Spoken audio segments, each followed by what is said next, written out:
நீ என்ன பௌர்ணமிக்கு மகளா மகளா என் நெஞ்சில் சமுத்திரத்தின் போசை என்ன போசை என்ன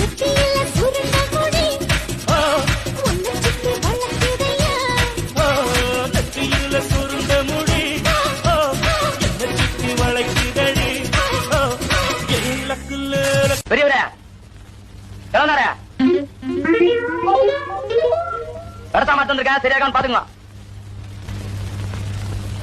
எதை பாத்துறா கிழவன் சாமி பூ போட்டு நீங்க அதாங்க ஆமாண்டா சாமிக்கு பூ போட்டா கிழவ மாமிக்கு பூ போட்டா கோமர பெரிய கண்டுபிடிப்பு. இந்த வார்த்தையை என் பொண்டாட்டி எதுல நீ சொல்லிருக்கணும் மகனே உன்னை நான் பொடி போட்டிருப்பேன். லிஸ்ட் எடுத்து போடுறான். காணா பருப்பு 3 கிலோ, மூணா பருப்பு 2 கிலோ, பீனா பருப்பு 4 கிலோ, தூணா பருப்பு 5 கிலோ. காணா பருப்புனா கடல பருப்பு, மூணா பருப்புனா முந்திரி பருப்பு, அது என்னது பீனா பருப்பு. பிஸ்தா சாப்பிடற அளவுக்கு நான் என்ன மஸ்தானா? சத்தியமா இது என் வீட்டுக்கு வந்த சாமான்.